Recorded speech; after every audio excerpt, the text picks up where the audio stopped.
आज संपूर्ण विश्वामध्ये एक विशेष असा दिन पाळला जात आहे.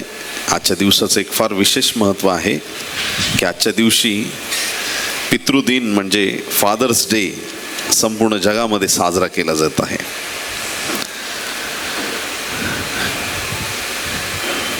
सिनोरा डॉड या स्त्रीने 1910 साली तिच्या आईच्या स्मरणार्थ, म्हणजे तो एक सुंदर इतिहास आहे की त्याने मदर्स डेला सुरुवात केली आणि मग नंतर तिच्या वडिलांचा वाढदिवस जून महिन्यात होता आणि मग तिथून पुढे एक प्रथा सुरू झाली आणि लायडॉन जॉन्सन यांनी 1966 मध्ये फादर्स डेला सुरुवात केली आणि तेव्हापासून आजपर्यंत दरवर्षी या जून महिन्यामध्ये फादर्स डे साजरा केला जातो आणि एक संधी मिळते सगळ्यांना की आपल्या पित्याचे आभार मानावेत आणि देवाचं गौरव करावं. आमेन. प्रभूची स्तुती असो. हालेलुया. आज रात्री एका विशेष अशा विषयावरती आपण मनन करणार आहोत आणि प्रभू निश्चित त्याच्या वचनाद्वारे आपली भेट घेणार आहे. वास्तविक पाहता जे स्वर्गीय बापाच्या जवळ आहेत त्यांच्याबद्दल बाप संतुष्ट आहे, परंतु जे लोक देवाजवळ आले परंतु काही कारणास्तव परत देवापासून दूर गेले त्यांच्याबद्दल परमेश्वराच्या मनाला आनंद वाटत नाही. अशा त्याच्या सर्व भरकटलेल्या लेकरांची परमेश्वर वाट पाहत आहे आणि त्याची इच्छा आहे की त्याच्या लेकरांनी त्याच्या कळपात, त्याच्या जवळ, त्याच्या मिठीत यावं. काही वेळा असं वाटतं की येशू ख्रिस्त स्वर्गाला गेला आणि म्हटला मी लवकर येतो. मी कसा येतो? लवकर. लवकर म्हणजे काय? आता त्याचं घड्याळ वेगळं आहे, त्याचं कॅलेंडर वेगळं आहे, त्याचं टाइम टेबल वेगळं आहे. आता तो त्याच्या भाषेत बोलला लवकर येतो, हे ठीक आहे. क्षणात निमिषात पाण्याचा द्राक्षरस करणारा, तांबडा समुद्र दुभागणारा, एका क्षणात कुठली परिस्थिती असो तात्काळ बदलणारा तो म्हणतो मी लवकर येतो. आणि 2000 वर्ष झाले आणि मंडळी, देवाचे लोक त्याची वाट पाहत आहेत. आणि कितीतरी वेळा असं वाटतं मनापासून की परमेश्वर कुणाच्या तरी उद्धाराची वाट पाहत आहे. तो पाहत आहे की कुणीतरी लेकरू, कुणीतरी त्याचं संतान त्याच्या राज्यापासून भरकटलंय आणि कदाचित आत्ता याच क्षणी जर प्रभू आला तर कितीतरी लोक मागे राहतील हे त्याला माहित आहे. फारोच्या अंतःकरणात काय चाललं हे त्याला दिसतं. मनुष्याचे विचार पारखणारा, मनुष्याची मन ओळखणारा आणि अद्भुत गोष्टी प्रकट करणारा असं तो सर्व सामर्थ्यवान देव आहे. त्याला ठाऊक आहे, प्रत्येक गोष्टी त्याला ज्ञात आहेत. त्याला माहित आहे प्रत्येक जण काय करतोय. परमेश्वराचे नेत्र अखिल सृष्टीचं निरीक्षण करत असतात आणि म्हणून परमेश्वराला ज्ञात आहे. परमेश्वर वाट पाहतोय की कधी ज्या लेकरांबद्दल देवाने योजना ठेवलेली आहे ती लेकरं कधी देवाच्या राज्याकडे वळतील. स्वर्गीय बाप वाट पाहतोय. हालेलुया. कदाचित आज तुम्ही इथं आहात पण तुमच्या परिवारातले, नातलगांमधले, तुमच्या फॅमिलीमधले कुणी ना कुणी, कुठं ना कुठं देवापासून जर भरकटले असतील तर आज रात्री प्रभू त्याच्या सर्व लेकरांची वाट पाहत आहे. आमेन. परमेश्वर त्याच्या लेकरांची वाट पाहत आहे. लुकाच्या पुस्तकात 15व्या अध्यायामध्ये खूप सुंदर रीतीनं 3 वेगवेगळे दाखले पाहायला मिळतात. लूक 15:1 ते 7 वचनामध्ये हरवलेलं मेंढरू, 8 पासून 10 वचनामध्ये हरवलेलं नाणं आणि 11व्या वचनापासून ते थेट 32व्या वचनापर्यंत उधळा मुलगा, म्हणजे एका बापाचा मुलगा हरवलाय. मेंढरू हरवतं. एका माणसाकडं, एका मेंढपाळाकडं 100 मेंढर आहेत. एक मेंढरू हरवलं. मेंढपाळ गेला, त्याला शोधून वगैरे आणला, आनंद केला, उत्साही झाला एकदम. 99 मेंढरं बाजूला ठेवली, पण त्या एक मेंढराचा त्याने शोध केला, त्याला ते मेंढरू सापडलं, त्याला घेऊन आला. या स्त्रीला 10 नाण्यांपैकी 1 नाणं हरवलं. तिला दुःख झालं, तिने नाणं शोधलं आणि तिला आनंद झाला. आता हे तिसरं जे उदाहरण आहे याच 15व्या अध्यायामध्ये, एका बापाला 2 मुलं आहेत. हालेलुया. किती मुलं आहेत? 2 मुलं आहेत. फार महत्वाची गोष्ट आहे. एका बापाला 2 मुलं आहेत. एक मुलगा बापाला एक दिवशी विनंती करतो की बापा, माझी जी प्रॉपर्टी आहे, माझा हिस्सा जो आहे तो मला परत दे. माझा जो हिस्सा आहे तो मला परत मिळावा. मला हिस्सा पाहिजे आणि मला घर सोडून जायचं आहे. बाप समजवतोय पण मुलगा ऐकायला तयार नाही. आणि म्हणून लेकरांना बालपणापासून समजून सांगायला सुरुवात करा. हालेलुया. आवाज खोल गेलाय. प्रभू तुम्हाला शक्ती सामर्थ्य देव, आशीर्वादित करो. आमेन. मुलगा भरकटला, मुलगा निघून गेला. आणि उधळ्या पुत्राची गोष्ट आपल्या सगळ्यांना चांगली माहित आहे की ज्या मुलाने आपला वाटा बापाकडून घेतला आणि घर सोडून निघून गेला, ज्याच्याकडे नुसतं आउट गोईंग आहे, तो माणूस लवकर रस्त्यावर आल्याशिवाय राहत नाही. बोलो येशू मसीह की. कमवायची अक्कल नाही, उडवायची ज्याला अक्कल आहे, फक्त ज्याला उधळता येतं, म्हणून त्याचं नाव उधळ्या पुत्र आहे. उधळण्याची वृत्ती. उधळतोय काय? बापाची संपत्ती, जी बापाने कष्टाने जमा केली आहे, ती बापाची संपत्ती उधळायचं त्याला वेळ लागलाय. कुठल्या गोष्टीत अडकला, काय केलं परमेश्वराला ठाऊक, पण त्याने बापाची संपत्ती उधळली. तो दिवस कसा असेल की ज्या दिवशी त्याने बापाचं घर सोडलं. बाप म्हणत असेल, बेटा नको जाऊ, पैसे राहू दे, पण मला सोडून नको जाऊ. हा मुलगा त्या दिवशी बापाचं, घरच्यांचं, कोणाचंच ऐकेना, सगळं सोडून तो गेलाय. संपत्ती उधळली आणि अशी स्थिती आली. एक क्षण त्याच्या लाईफमध्ये असा आला की त्याला असं वाटलं की डुकरांपुढच्या शेंगा खाण्याची त्याची इच्छा झाली, कारण काही मिळतच नव्हतं. त्याच्याकडची संपत्ती संपली, त्याच्याकडं होतं नव्हतं ते सगळं संपलं. बाप बरोबर नाहीये, पैसा बरोबर नाहीये, मित्र बरोबर नाहीये, सगळ्यांनी सोडलं. पण पोट सोडत नाही. पोट आहे, भूक आहे, वेदना आहे, त्रास आहे, सगळ्या गोष्टी आहेत. आता ज्या वेळेस या मुलाने विचार केला की मी परत बापाच्या घरी जाईन आणि परत बापाच्या घरी जाऊन त्या बापाला मी विनंती करेल की बाबा, मला मुलगा म्हणून नको, पण मला तुमचा चाकर, तुमचा नोकर म्हणून स्वीकारा. फार डेअरिंग करून बापाकडे गेला. लूक याचा 15वा अध्याय 20वा वचन आपण वाचूया. मग तो उठून आपल्या बापाकडे गेला. तो दूर आहे, तोच त्याच्या बापाने त्याला पाहिले. त्याला त्याचा कळवळ आला आणि धावत जाऊन त्याच्या गळ्यात गळा घालून त्याने त्याचे मुके घेतले. आमेन. ऍक्च्युली ज्यावेळेस आपण एखाद्याला भेटतो, लास्ट टाइम काय झालंय हे जास्त महत्वाचं आहे. आमेन. हालेलुया. गेल्या वेळेस तुम्ही एखाद्याला भेटत असताना त्याच्याबरोबर भांडण करून तुम्ही रागाने गेलात, एखाद्याला तुम्ही अपशब्द बोलून निघून गेलात.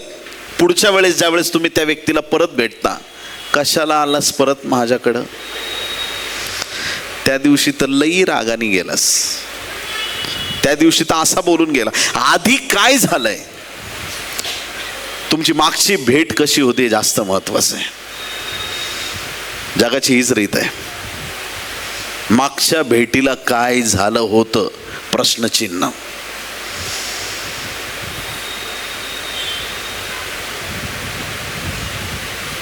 शाळेत गेलात तुम्ही, शाळा सुटली, जाता जाता सगळे बेंच 2-3 पाडले, काहीतरी सरांची पुस्तकं खाली पाडली आणि तुम्ही पळून गेला. ठीक आहे, तुम्ही खोडकर आहेत, तुम्ही केलं. पण उद्या ज्यावेळेस तुम्ही शाळेत येणार त्यावेळेस तुमच्यासाठी बँड बाजा, हारतुरे आणि तुमच्यासाठी जय्यत तयारी असणार आहे. काल शेवटच्या भेटीला काय झालं हे जास्त महत्वाचं आहे. तुमच्या मागच्या भेटीत तुम्ही काय वागलात, तुम्ही कसे बोललात हे जास्त महत्वाचं आहे. एखादा व्यक्ती दुसऱ्याशी भांडून गेल्यानंतर परत आल्यानंतर त्या गोष्टीची उजळणी केली जाते. तो चांगला शंभरुणी काय करतो, जो अर्धमेला झालेला व्यक्ती आहे त्याला तो चांगल्या रीतीनं तो सांभाळतो, त्याच्या जखमांना तेल लावतो, द्राक्षरस लावतो, सगळं त्याला ओके करतो, त्याला नेऊन उतार शाळेत सोडतो, उतार शाळेच्या रक्षकाला 2 रुपये देतो आणि म्हणतो परत येईल तेव्हा अजून काय लागेल ते मी देईल, आत्ता पण देतो, परत भेटल्यावर पण देईल. किती लोक आमेन म्हणणार आहेत? हे रिवॉर्ड आहे, हा आशीर्वाद आहे.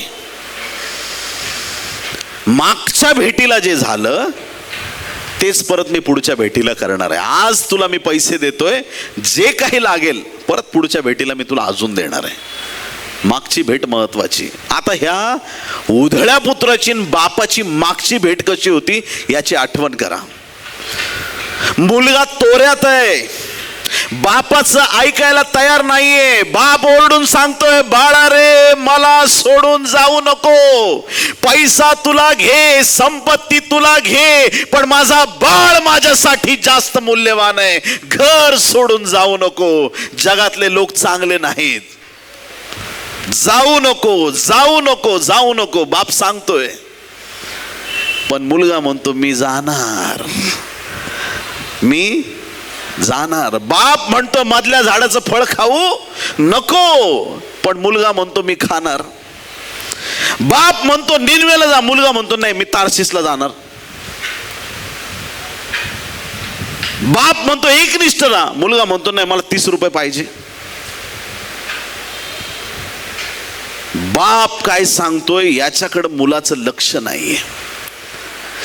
बाप कासा विषय तुटलेल्या स्थितीमध्ये परिवार विखरतोय, आज परिवार तुटतोय. माझा लाडका मुलगा घर सोडून चाललाय, आज मी जगाला काय तोंड दाखवू, आज मी लोकांना काय सांगू. ज्या घराला मी चांगली शिस्त लावली, ज्या परिवारासाठी मी पैसा कमवला, जिथं माझं नाव आहे, त्या परिवारातून माझा लाडका मुलगा मला सोडून चाललाय. पण मुलाच्या डोळ्यावरती एक वेगळ्याच प्रकारचं कवच होतं. त्याला बाप दिसत नव्हता, त्याच्या गॉगल मधून फक्त त्याला पैसा दिसत होता. त्याला प्रेम दिसत नव्हतं, पण त्याला फक्त त्याची मौज मजा त्याला दिसत होती. मुलाचा अट्टहास आहे. मुलाने ठरवलंय बाप मेला तरी चालेल, पण माझी मौज झाली पाहिजे. या दुःखात खचून माझा बाप मेला तरी चालेल, पण मला जे करायचं ते मी करूनच राहणार. हट्टी मुलगा निघून गेला. ज्या वेळेस तो परत आला, गोष्ट परत तिथून सुरू झाली नाही. मुलगा चुकीचा वागत होता, पण तरी बाप चांगला वागत होता. मुलगा परत आला नम्र होऊन, बाप परत चांगलाच वागतोय. बाप म्हणत नाही काय रे कशाला आला परत, चल हो बाहेर, तोंड दाखवू नको मला. बायबल सांगतं मुलगा ज्यावेळेस आला, बापाने लांबून पाहिलं आणि बाप मुलाकडे धावत गेला. किती लोक आमेन म्हणणार आहेत? हालेलुया. ही धाव महत्वाची आहे, हे प्रेम महत्वाचं आहे. मुलं चुकतात, पण बापाचं चांगुलपण हे बापाकडे असतं. प्रियांनो, मुलं चुकतात, लेकरं चुकतात. लहानचं बाळ आहे आईजवळ, ते मॅ चाललंय तसं रडणं, त्याचे पाय हात मारता मारता एक हात तुमच्या तोंडावर लागला, तुम्ही म्हणत नाही आता मारलंस आता तू गेला, आता लात मारली तुम्हाला, आता तुझा संपला कार्यक्रमच करतो, आता मी पण लात. तू लाता मार नाही तू काही कर, मी तुझ्यावर प्रेम करायचं ठरवलंय. तुम्हाला कळतंय हे बापाचं प्रेम आहे. तू संपत्ती घेऊन जा बाळा, माझा जीव पण घेऊन जा, पण मी परत जर उठलो तर मी परत तुझ्यावर प्रेम करणार आहे. हे बापाचं प्रेम आहे. काय त्या बापाच्या मनात लेकराविषयी प्रेम आहे, ज्या लेकराने त्याला बर्बाद केलंय. आयुष्यभराच्या कमाईतला तो पार्ट, एक मोठा हिस्सा संपलाय आज.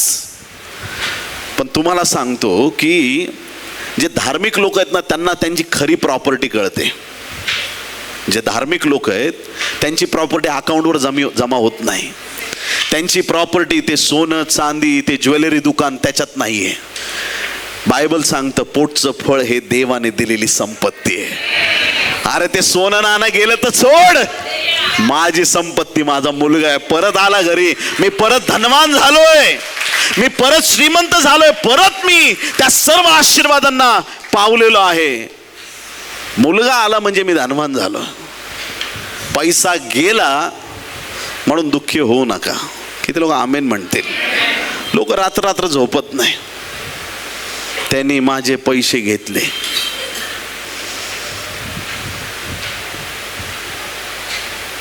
तुमची शांती या गोष्टींनी भंग होता कामा नये. मुलाची नजर पैशावर होती, पण बापाची नजर मुलावरती. खूप महत्वाचं आहे. मुलगा रिटर्न आला, कधीच वचनाचा विपर्यास करू नका, कान उघडे ठेवून ऐका. मुलगा का परत आला? हावरा होता, खायसाठी आला परत. माझ्या बापाच्या घरी नोकर चाकरांना सुद्धा रेलचेल आहे आणि इथं मी काय खातोय, शेंगा. परत जातो आणि नोकर म्हणून माझा स्वीकार कर, म्हणजे मला शेंगा नको, काहीतरी चांगलं जेवण मिळेल. बापाकडे परत खायसाठी आला होता. गेला तेव्हा पण वृत्ती खराब होती, आला तेव्हा पण वृत्ती खराब होती. पण त्यावेळेस त्याचे डोळे उघडले असतील ज्यावेळेस त्याला बापाने नोकर म्हणून नाही, मुलगा म्हणून स्वीकारलं. काय बाप आहे, काय बाप आहे. हालेलुया, काय प्रेम आहे.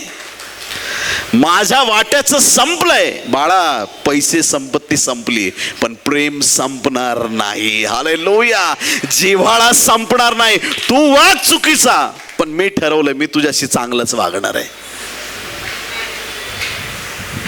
असं प्रेम घरात असायला पाहिजे प्रत्येकाचं. मी तर म्हणतो ना, हे प्रेम जर घरात कळालं ना, प्रत्येक व्यक्तीला, आई बाप मुलं सुना नातवंड लहान थोर प्रत्येकाला हे प्रेम, स्वर्गीय प्रेम कळालं. कुणी तुम्ही माझं किती नुकसान करा, पण मी ठरवलं तुमच्यावर प्रेम करायचं. मी जीवच लावणार आणि मी गोडच बोलणार आणि मी प्रेमानेच वागणार. तुमच्या ते आवडीचं परफ्यूमची बाटली होती ना, तुमच्या सूनबाईने फोडली. कशी काय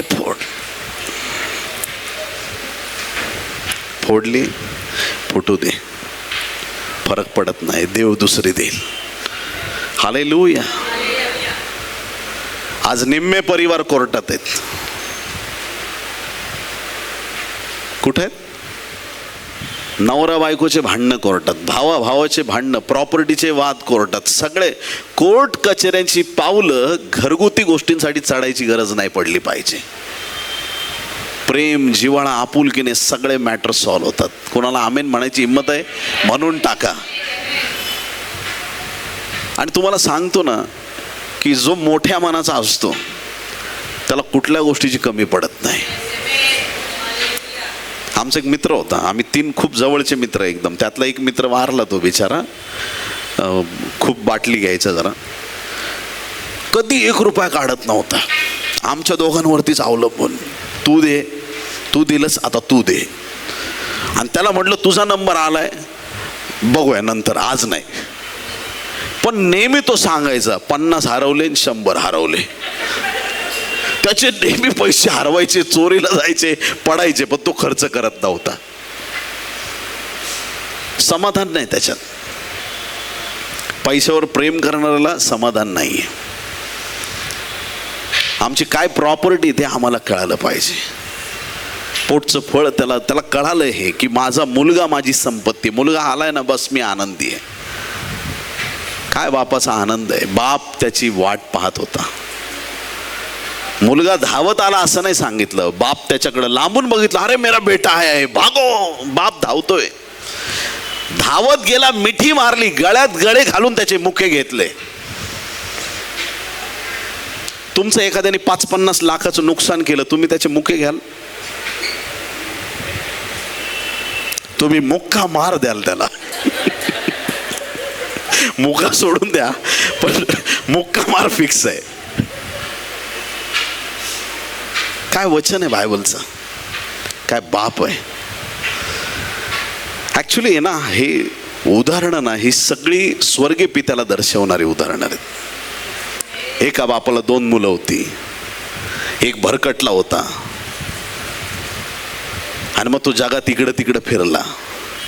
त्याला जो सुंदर मी आत्मा दिला, शरीर दिलं, प्राण दिला, सगळं त्याला स्वच्छ केलं, पण हात इकडं तिकडं लोळून आला आहे ना, घाणीत गटारीत कचऱ्यात पडून आला. पण परत आला तर येशूच्या रक्ताने धुवून आम्हाला शुद्ध केलं. हालेलुया. बापाने आमचा स्वीकार केला, बापाने परत आम्हाला परिवारात घेतलं, बापाने परत आमच्यावरती दया केली. आज देवाचा संदेश आहे. स्वर्गीय बाप प्रत्येकाची वाट पाहत आहे, प्रत्येकाची वाट पाहत आहे. कितीतरी वेळा असं होतं, एक सेवकाचं मन असं असलं पाहिजे, कुणालाही स्वीकारण्याचं मन आम्हाला असलं पाहिजे त्या बापासारखं. त्यांच्या चुका, त्यांच्या अपराध, त्यांनी केलेल्या काही गोष्टी असो. काही चर्चेसमध्ये नियम आहेत, तुम्ही असं असं केलं नाही चर्चच्या बाहेर, एवढ्या वर्षाचं तुम्ही तुमचं काय म्हणतात त्याला, मेंबरशिप ना, मेंबरशिपचे पैसे भरले नाही, तुमचं सभासदत्व रद्द. अरे पैशासाठी सभासदत्व केलं.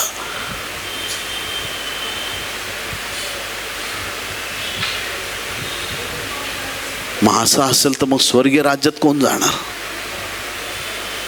चर्च मधून एखाद्याला तोडणं म्हणजे त्याला स्वर्गापासून तोडल्यासारखं. चर्चला काय येतात लोक? घरी रविवारी संध्याकाळी टाइमपास होत नाही म्हणून नाही, देवाला भेटायला येतात लोक. आज आम्ही हा स्वभाव धारण करूया बापासारखा. हा स्वभाव आमच्या स्वर्गीय पित्याचा आहे, क्षमेचा स्वभाव. तू चुकलास ना, हालेलुया. लेकरं वाईट आहेत, देवाला माहिती आहे, पण बाप चांगला आहे, लक्षात ठेवा. हालेलुया. देव चांगला आहे, हालेलुया. आणि देवासारखं चांगलं कोणी नाही. त्याचं चांगुलपण एवढं महान आहे की त्याने लेकराचा स्वीकार केला. त्याची दया सनातन आहे प्रियांनो, त्याची दया. काही लोकांची दया फक्त आठवड्यातून 3 वेळेस येते, हालेलुया. काही लोकांना आठवड्यातून एकदाच दया येते. आज आमचा दान धर्म करण्याचा दिवस आहे, दुसऱ्या दिवशी कोणी म्हटलं भेटलं 2 रुपये दे, चल निकल. दयेचा दिवस काल होता. पण आमच्या देवाचं तसं नाही, तो रोज आमच्यावरती दया करतो. हालेलुया. तो खाडा करत नाही, तो सुट्टी घेत नाही, रात्र बघत नाही, दिवस बघत नाही. त्याचा तो दयेचा पाऊस तो आमच्यावरती पाडत राहतो. त्याच्या मिठीत जो आनंद आहे तो जगात कशामध्ये नाही प्रियांनो. त्याच्या सानिध्यात जो आनंद आहे तो जगात कशाच नाहीये प्रियांनो. आज देवाच्या प्रिय संतगणांनो, त्या बापाचं मन ओळखा. आज स्वर्गीय बाप वाट बघतोय. आता हा मुलगा उधळ्या पुत्र बापाच्या विरोधात जाऊन घर सोडून गेला. असा एक अजून एक जुन्या काळात मुलगा आहे, बापाच्या एकदम विरोधात गेला. बापाचं राजासन त्याला पाहिजे होतं. वेळ आली असती ना, बापाला छाटून टाकला असतं त्याने, खलास. लांबलचक केस, दिसायला एकदम हँडसम, असा मस्त वेशीत उभा राहायचा, लोकांना मिठ्या मार, भेड, गोड बोल, एकदम मन जिंकून टाकली. त्याचा बाप खूप मोठा अभिषिक्त होता, पण हा मुलगा बापाच्या विरुद्ध गेला. कट कारस्थान करायला लागला, युद्धच पुकारलं. बापा विरुद्ध, बापाचं राजसन पाहिजे. काय त्या मुलाचं नाव? Very good. बायबल वाचणारे लोक, आनंद वाटतो मला. अबशालोम. अबशालोम असा होता की तो, त्याचा बाप कोण? दावीद. दाविदाच्या विरुद्ध गेला. अबशालोम बापाला खलास करायला तयार आहे. अबशालोम बापाचं राजासन हिसकवायला तयार आहे. अबशालोम बापाचं राज्य बळकवायला तयार आहे. पण बाप काय म्हणतोय बघा. दुसरे शमूएल 18वा अध्याय आणि 5वं वचन. 2 सॅम्युएल चॅप्टर 18 वर्स 5. राजाने यवाब, आता हे सगळे दाविदाचे महान योद्धे आहेत, लीडर आहेत, सेनापती आहेत. ऐका काय वचन आहे. राजाने म्हणजे दावीद राजाने बरं का. राजाने यवाब, अभिषय व इत्तय यांना आज्ञा केली की त्या तरुणाशी म्हणजे अबशालोमाशी माझ्यासाठी सौम्यतेने वागा. युद्ध आहे, पण तुमचा जो वैरी आहे हे राजाचे लोक आहेत आणि हा राजा आपल्या पुढाऱ्यांना, आपल्या सेनापतींना सांगतोय की ठीक आहे तुम्ही युद्धावर चालले, तुम्ही जा, पण प्लीज माझ्यासाठी. कुणासाठी? राजाचा शब्द आहे. माझ्यासाठी त्या तरुणाशी म्हणजे अबशालोमाशी माझ्यासाठी सौम्यतेने वागा. राजाने अबशालोमाविषयी आपल्या सरदारांना जी आज्ञा दिली ती सर्व लोकांनी ऐकली. मुलगा बापाच्या विरुद्ध गेलाय, पण बाप सांगतोय त्याच्या लोकांना की माझ्या पोराशी जरा सौम्यतेने वागा. आता हे कसले योद्धे होते सगळे. अबशालोमाचा त्यांनी तरी पण कार्यक्रम केलाच, कारण की त्यांना हे माहिती आहे राजाचं संरक्षण जास्त महत्वाचं आहे. मग तो मुलगा असो नाही तर कोणी पण दावीद आणि अबशालोम दोघं तलवार घेऊन समोर आले असते ना, दाविदाने तलवार खाली टाकून दिली असते, मुलाला म्हणला असता मार आणि घे माझं राज्य तुला. हालेलुया. देवाच्या प्रिय लोकांनो, ह्या दाविदाच्या मनात एक बापाचं खरं प्रेम आपल्याला पाहायला मिळतंय. मुलाच्या चुकांमध्ये मुलाने जे चुकीच्या गोष्टी केलेल्या आहेत, बापाचा द्वेष केलेला आहे, पण बाप त्याचं प्रेम आपल्या मुलाबद्दल दाखवतोय आणि खरं प्रेम आहे बापाचं. या बापाने आपल्या मुलावरती खरं प्रेम दाखवलं. दाविदाने हे बोलण्याआधी आधीची भेट कशी असेल, जशी घरून जाताना उधळ्या पुत्राची बापाची भेट कशी होती, दुःखाची, यातनेची. ज्या क्षणी दाविदाला कळालं असेल माझाच मुलगा माझ्या जीवावर उठलाय, माझाच मुलगा माझं राज्य हिरावून घेऊ पाहतोय, काय त्याला वाटलं असेल, काय त्याच्या मनात आलं असेल, किती तो बाप दुःखी झाला असेल. त्या दुःखातही त्याला त्याच्या मुलावर प्रेम आहे. आपणही त्याच लाईन मध्ये कुठंतरी आहोत. किती वेळा देवाचं मन मोडलं असेल, किती वेळा देवाच्या मनाला दुःख दिलं असेल, किती वेळा परमेश्वराच्या विरुद्ध पातक केलं असेल, किती वेळा देवाचा आत्मा सांगत असेल बाळा रे हे नको करू, नाही प्रभू मला तेच करायचं, मी जाणार, मी असं करणार. किती वेळा हट्टी स्वभाव आम्ही दाखवला असेल आणि त्यामुळंच अनेक वेळा परमेश्वराच्या मनाला दुःख झालं, पण तरी देव आमच्यावर दया करत राहतो. इतकी दया करतो, त्या दयेचा आम्ही आनंद घेतला पाहिजे. हालेलुया. आणि असा निश्चय केला पाहिजे इथून पुढं कोणाचं पण मत दुखलं तर चालेल, पण माझा बाप खुश पाहिजे. हालेलुया. बोले येशू मसीह की. 3 दास होते की नाही, ज्या दासाने आपल्याला दिलेली अमाऊंट डबल केली, 5चे 10 केले, 2चे 4 केले, त्यांच्यासाठी शाबासकी होती. शाबास भल्या व विश्वासू दासा, असं देव आम्हाला म्हटलं पाहिजे. शाबास शाबास. देव आमच्याविषयी संतुष्ट पाहिजे. येशूचा बाप्तिस्मा झाला, स्वर्गातून वाणी झाली, हा माझा परमप्रिय पुत्र आहे आणि याविषयी मी. जसा येशू बद्दल बाप संतुष्ट होता तसा आम्हा प्रत्येकाबद्दल तो संतुष्ट असला पाहिजे. बाप आमच्यासाठी आनंदी पाहिजे. त्या पित्याला काय आवडतं, त्याची काय योजना आम्हाला कळाली पाहिजे आणि त्याच्या योजनेप्रमाणे त्याचा गौरव आम्हाला करता आला पाहिजे. उधळ्या पुत्रासारखं, अबशालोमासारखं जर आम्ही कधी वागलो असू तर आज आम्हाला लीन आणि नम्र होण्याची गरज आहे. बापाचं प्रेम कायम आहे, परंतु आज आम्हाला त्या पित्याकडं परत एकदा धाव घेणं गरजेचं आहे. परमेश्वर फार पूर्वीपासून वाट पाहतोय, फार पूर्वीपासून. नोहाच्या काळात असं परमेश्वराने केलं नाही की नोहा एका उंच डोंगरावरती आहे, तिथे येऊन बस. त्याला तारू बनवायला लावलं.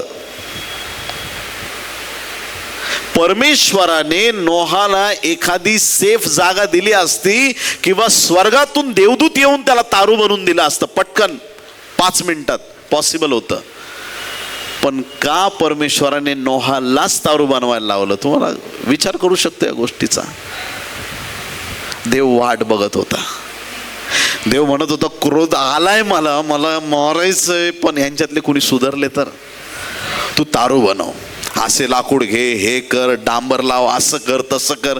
देव त्याच्यात अजून वेळ घेतोय, कारण त्या वेळेत माहित नाही कोणी बदललं, कोणी परिवर्तित झालं तर. लोकांना वाटतं रॅप्चरला डिले झालाय. डिले नाही, देवाची नजर आहे, कधीही येऊ शकतो. पण तो वाट बघतोय, तो वाट बघतोय. आता तरी सुधरेल, उद्या तरी सुधरेल, काहीतरी होईल, आता सुधरेल. परमेश्वर वाट पाहतोय. नोहाच्या काळामध्ये काय घडलं वाचूया आपण. 1 पेत्र 3 अध्याय 18, 19 आणि 20. 1 Peter chapter 3 verses 18 to 20. कारण आपल्याला देवाजवळ नेण्यासाठी ख्रिस्तानेही पापाबद्दल म्हणजे नीतिमान पुरुषाने अनीतिमान लोकांकरिता एकदा मरण सोसले. तो देहरूपात जीवे मारला गेला आणि आत्म्यात जिवंत केला गेला. त्या आत्म्याच्या द्वारे त्याने जाऊन तुरुंगातील आत्म्यांना घोषणा केली. येशू ज्यावेळेस कबरेत गाडला गेला त्यावेळेस तो तुरुंगात जाऊन सुवार्थ सांगत होता. आता तुरुंगात तो कोणाला सुवार्थ सांगत होता? कुठलं तुरुंग आहे? ऐका 20व्या वचनात. हे आत्मे म्हणजे तुरुंगातले आत्मे म्हणजे कोण? हे आत्मे म्हणजे पूर्वी नोहाच्या दिवसात तारू तयार होत असता देव सहन करत वाट पाहत होता. आमेन. देवाने डायरेक्ट नाश नाही केला, डायरेक्ट नाश नाही केला. देव सहन करत होता, त्यांचं पाप देव सहन करत होता आणि देव वाट पाहत होता. त्यावेळी ज्यांनी त्याची आज्ञा अवमानली तेच ते होत. त्या तारवात केवळ 8 जण पाण्यातून वाचण्यात आले. 8 जण वाचवण्यात आले प्रियांनो, फक्त 8 जण. बाकी सगळे पापात होते. का? परमेश्वराने तो समय दिला. परमेश्वर वाट पाहत होता की या लोकातून कधी परिवर्तन होईल. ते बघतील तारू बांधलं जातंय, तारू बनवलं जातंय. आज लोक बघतात हे लोक काय प्रार्थनेला जातात, यांची काय सगळीकडे चर्च चाललेत, सारखं यांचं प्रार्थना येशू येशू येशू, सगळी दुनिया बघतीये. त्यांना असं वाटतं की यांचं काय येडेपणा चाललाय.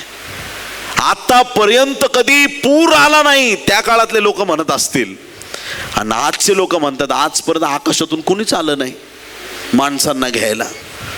जे कधी झालं नाही ते आता होण्याचा समय आला आहे. हालेलुया. जे कधी घडलं नव्हतं ते आता घडणार आहे. नोहाच्या काळी जसे ते आश्चर्यचकित झाले तसे ते येशूला मेगारूढ होऊन पाहतील. त्यावेळेस त्या प्रभूला पाहून जग आश्चर्यचकित होणार आहे. समय आलेला आहे प्रियांनो. मग आता परत तोच जुना प्रश्न माझ्या आवडीचा, बोला येशू मसीह की. कोणते लोक वाचले? जे तारवाच्या आत होते ते वाचले की तारवाच्या बाहेरचे वाचले? तारवाच्या आत होते ते. ज्या तारवाच्या आत 8 लोक होते ते वाचले. शेवटच्या काळात आमचं तारू आमचं चर्च आहे प्रियांनो. हालेलुया. कुठली मंडळी असो येशूला मानणारी. हालेलुया. जी मंडळी जिथं तुम्ही आहात, जिथं तुमच्या कानापर्यंत आवाज जातोय, तुम्ही ज्या चर्चमध्ये आहात ते चर्च तुमच्यासाठी तारू आहे. चर्च सोडू नका. फॅन खाली जागा मिळली नाही म्हणून काही लोक चर्च सोडतात. लई अवघड आहे बाबा, काय खरं नाही. पास्टरने माझं नावच घेतलं नाही, मी चर्चला येणार नाही. मला पद दिलं नाही, मी चर्चला येणार नाही. असं झालं नाही, मी चर्चला येणार नाही. क्षुल्लक कारणांवरून लोक चर्च सोडायला तयार आहेत. देवाच्या प्रिय लोकांनो, ज्या वेळेस लोक चर्च सोडून निघून जातात, बाहेर रस्त्यावरती चौकामध्ये उभा असलेला सैतान आनंदी होतो. बघा मी सफल झालो, तिकडून काढलं माझ्या माचव्यात घेतलंय. जो पुढं जाऊन बुडणार आहे त्याला गॅरंटी आहे. हालेलुया. त्याला गॅरंटी त्याच्या नाशाची. आज जर आम्ही देवाच्या सान्निध्यात प्रभू जवळ आहोत तर प्रभू तुमच्याविषयी संतुष्ट आहे. जसा प्रभू नोहाच्या काळी लोकांची वाट पाहत होता, आजही तो प्रभू वाट पाहत आहे. तो स्वर्गीय बाप आमची वाट पाहत आहे. उधळ्या पुत्र पैसे आणि मौज मजाच्या नादात गेला, देवाला बापाला चांगुलपणाला सोडून गेला. आज कुठल्या गोष्टीमुळं देवापासून लोक दूर चाललेत? भ्रष्टाचारासाठी, पापासाठी, मोहासाठी, ड्रग्जसाठी, दारूसाठी, जुगारीसाठी, वाईट गोष्टीसाठी, व्याभिचारासाठी, कुठल्या गोष्टीसाठी तुम्ही देवापासून दूर चाललेत? एकच तुम्हाला काहीतरी करावं लागेल. एक तो इस तारू में बैठ, नाही तो उस दारू में बैठ. किधर तो बैठ? हालेलुया. इधर आ नाही तो उधर जा. दोनच गाड्या आहेत, एक नरकाला जाते आणि एक स्वर्गाला जाते. तिसरी गाडी मला माहीत नाही. एक गाडी स्वर्गाला, दुसरी नरकाला. कुठल्या गाडीत आहेत असं म्हणू नका. रविवारी मी ह्या गाडीत बसल आणि सोमवारी त्या गाडीत बसल, गुरुवारी परत ह्या गाडीत येईल, शुक्रवारी त्या गाडीत जाईल. हालेलुया. असं नाही जमणार. तुम्हाला ठरवावं लागेल की तुम्ही कुठल्या प्रवासात आहात. आज प्रभू वाट पाहतोय. हालेलुया. प्रभू वाट पाहतोय. स्वर्गाला आमची जाण्याची वेळ आली आहे. आम्ही उचललं जाण्याची वेळ आली आहे. नोहाच्या काळी आकाश दाटून आला असेल. नोहा एकदम फुल तयारीत तारवत असेल. बसले का रे बाबा नो सगळे, आता दरवाजा बंद होणार, रेडी का सगळे? दारात उभा आहे. मग देव म्हणलं, ए नोहा चल आत जा, मला दरवाजा बंद करायचा आहे. परमेश्वराने नोहाला आत जायला सांगितलं आणि बायबल सांगतं स्वतः परमेश्वराने तारवाचा दरवाजा बंद केला. आज देवाच्या प्रिय लोकांनो, जसा देव वाट पाहत होता त्या तारवात कोण येईल, तसा आजही परमेश्वर वाट पाहतोय. तो आमचा स्वर्गीय बाप आहे. त्याचं प्रेम आमच्यासाठी चांगलं आहे. प्रियांनो, आम्ही भांडून चुका करून जरी लांब गेलो असलो, फळ खाऊन लांब गेलो असलो, पाप करून लांब गेलो असलो, तरी त्याने आम्हाला एक संधी दिलेली आहे की आम्ही त्याच्याकडे यावं. मग आता हे दिवस आम्ही याच्यासाठी वापरूया. आमच्या परिवारातलं, आमच्या नातेवाईकातलं कोण देवापासून दूर गेलं आहे, ह्या दिवसात बरोबर त्यांना देवाचा रस्ता दाखवायचा, त्यांना पापातून बाहेर काढणं, त्यांना प्रभूकडं वळवणं, त्यांना सत्य मार्ग दाखवणं आणि त्यांना तारवत घेऊन येणं ही आपली जबाबदारी आहे. आमेन. बोले येशू मसीह की. हे पित्याचं प्रेम आहे. जे प्रेम त्या उधळ्या पुत्राच्या बापाकडं होतं, जे अबशालोमासाठी दाविदाकडं होतं, त्याच्यापेक्षा मोठं प्रेम स्वर्गीय बापाच्या मनात तुमच्या आणि माझ्याविषयी. हालेलुया. तो स्वर्गीय बाप आमची वाट पाहत आहे. आमेन. या एक प्रार्थना करू, आपलं लक्ष प्रभूकडे केंद्रित करूया. या आपण आपल्या पायांवर उभे राहू. एक लहानशी आपण प्रार्थना करणार आहेत. धन्यवाद येशू, धन्यवाद येशू. प्रभू, आम्हाला ठाऊक आहे तू आमची वाट पाहत आहेस. आम्ही तुझ्याकडे धाव घेतो प्रभू. जगाच्या सगळ्या मोहांना सोडून देतो प्रभू. जिथं आम्ही भरकटून गेलो होतो प्रभू, ज्या गोष्टींमध्ये आम्ही अडकलो होतो, त्या बंधनांना तोडून आज आम्ही तुझ्याकडे धाव घेतो प्रभू. आमचा नव्याने स्वीकार कर. Thank you Jesus. आमचा स्वीकार कर प्रभू. तुझ्या चरणाशी आम्ही आलोय पित्या. आमच्या जीवनाचा स्वीकार कर. आमच्या सर्व अपराधांची तुझ्या दयेने आणि कृपेने क्षमा कर. येशूच्या रक्ताने आम्हा सर्वांना धुवून शुद्ध, पवित्र आणि आशीर्वादित कर प्रभू. प्रार्थना करू त्याच्याकडे, याचना करूया. स्वीकार कर प्रभू, आमचा स्वीकार कर. आमच्या परिवारातील, कुटुंबातील, नातलगातील, आमचे शेजार पाजारचे, आमच्या ओळखी पाळखीचे, आमच्या आजूबाजूचे लोक जे तुझ्यापासून दूर आहेत प्रभू, त्यांना देखील तुझ्या जवळ येण्यासाठी प्रभू तू सहाय्य कर पिता. तुझी कृपा पुरे आहे प्रभू. नोहाच्या काळात तू वाट पाहत होतास, आजही तू वाट पाहतेस प्रभू. आजही वाट पाहतेस. उधळ्या पुत्राचा बाप वाट पाहत होता. दावीद आपल्या मुलाला बदलण्याची वाट पाहत होता. तू पण वाट पाहतोस आमची प्रभू. Thank you Jesus. Glory. Hallelujah. धन्यवाद येशू, धन्यवाद येशू, धन्यवाद येशू. पवित्र स्वर्गीय देवा, येशूच्या नावात आम्ही तुझ्या चरणाशी येतो. आज तुझ्या पवित्र वचनाद्वारे आमच्या अंतःकरणाची तू भेट घेतलीस प्रभू. आमच्याशी बोललास म्हणून आम्ही तुझे मनापासून आभार मानतो.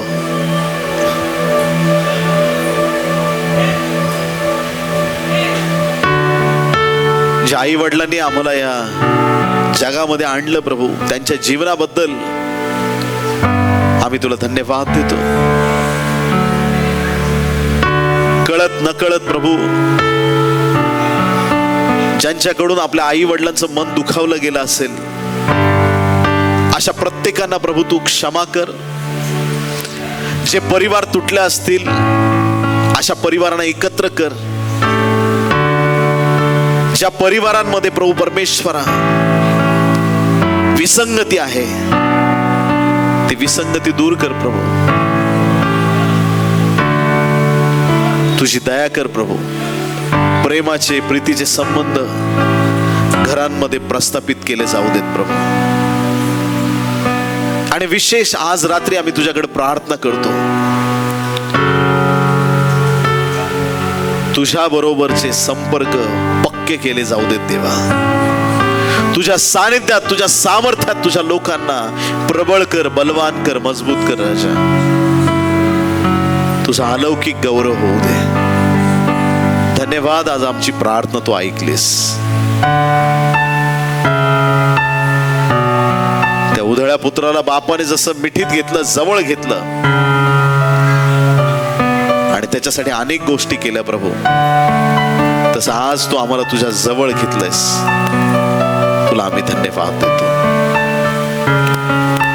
ही सर्व प्रार्थना उद्धारक येशूच्या गोड, पवित्र आणि सर्वोच्च नावात मागतो म्हणून पित्या ऐक.